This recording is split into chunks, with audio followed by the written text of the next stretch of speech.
What is Tu Bishvat and why do we celebrate it? Tu Bishvat is the 15th day of the month of Bshevat.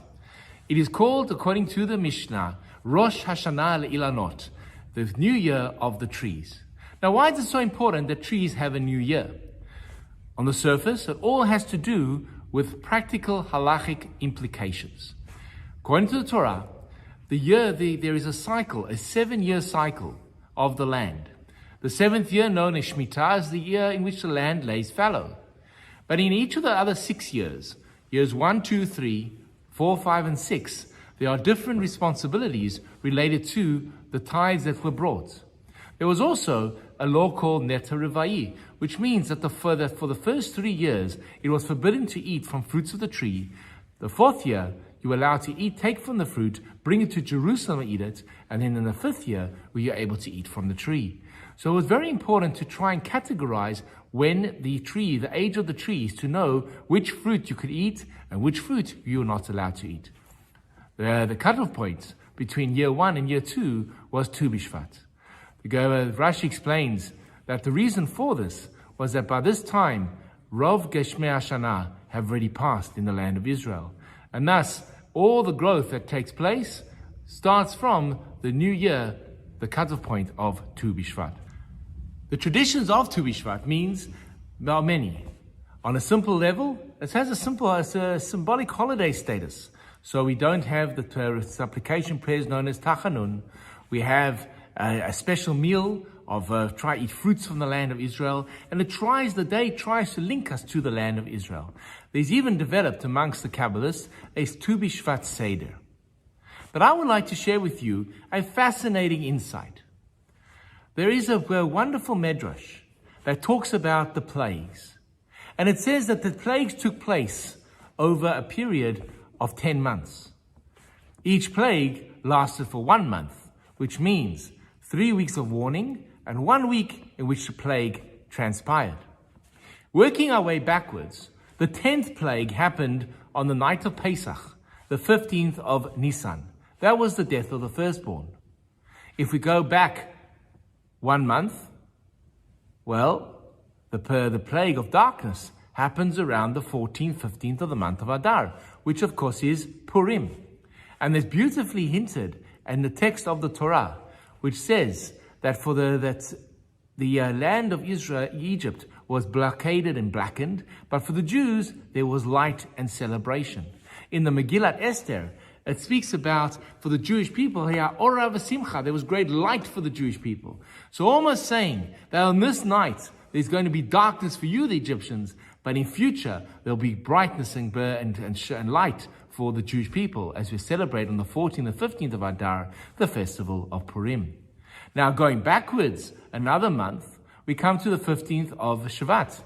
And what happens on the 15th of Bshevat is the festive celebration of Tu Bishvat, but is also the plague of locusts. So the question that we now have to resolve is, what is the relationship or the connection between locusts and the trees? Now on the surface, very simple. Locusts ate the trees. I saw a fascinating lecture by Rabbi Meir Goldwicht, a rabbi in Yeshiva University. And he wanted to suggest an incredibly deep insight. What is it about the arbeh, the locusts? The locusts come as one massive swarm, and they destroy everything. There are different types of locusts, and they gathered together and ate everything that they could see, destroyed everything. They used their unity for destruction. What is Tu Bishvat then supposed to represent for us? Is the task of using our unity for good. And when you look at trees, there's something amazing about the trees. That the tree produces fruit. But when we look at the fruits, we notice that all fruits are different. Some have a hardened shell that we can't eat, we only eat the inside. Some have a soft skin that we can bite through, like an apple. Some have a hard pip, like a peach or a mango. And some have very soft pips, like strawberries or figs. Some fruits we only eat the seeds. For example, pomegranates. Each and every one of the fruits are uniquely different. But when we say the blessing, it is Borei Peri Ha'etz. Now there's something very special about this. So we have, on the one hand, the locusts, using their different types of locusts for one purpose, to destroy, and the fruits of the tree, each one very different, and each one having their own character, but share a blessing. But here comes the important point. The Torah describes human beings, ki adam eitz hasadeh. A human being is like a tree in the forest or in the field. And this is the correlation. Both trees and humans share something which is unique.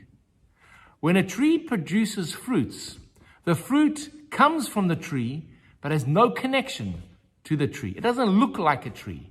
Inside of it, it has the seeds that can produce a tree, but is not a tree. When an animal is born, a dog, a puppy, looks like the parents. With a human being, we have the same thing as the tree. When the child, yes, we are the parents of this child, but this child is unique and different from us. Yes, it has the same genetic codes. Yes, it has some sort of values that we have. Yes, it has some sort of the characteristics of ourselves, but they are different from the parent. And in the same way as the trees can produce different types of fruits, we can produce different types of children. And each one, in the unique way, is to be celebrated. So therefore, Tu Bishvat is the festival of celebration, not just of the halachic implications of when the tithes or when you can eat the different fruits are. It is another lesson about combating the power of the Arbe, who use their unity to destroy everything. We need to use our unity to build. And how do you use that unity? By looking at the fruits of the tree. Different fruits, same blessing. Different people, same goal. And I'd like to add in one more thing. In the same way as we can celebrate and we can enjoy the different fruits and enjoy them for their uniqueness, we need to look at the fruits of ourselves, i.e. our children, and be able to celebrate their uniqueness and what makes them special and what makes them different. So this Tu Bishvat, grab a fruit, make a bracha, Borei Peri Ha'etz. Try find a new fruit, so you can say the blessing of Shehecheyanu. But as you're eating that fruit and savoring the flavors and the tastes, also use this time and this day to pray for our fruits, our children, that they should always be tasty and bring light and greatness to us as well. Happy Tu Bishvat. Hi, this is Rabbi Lewin. If you've enjoyed the content of the sermons and the ideas that have been expressed in the YouTube video, please hit that subscription button and notification bell and share the videos with friends. We'd love to grow the channel and love to engage with you. Please share your comments in the section below. I'd love to hear from you.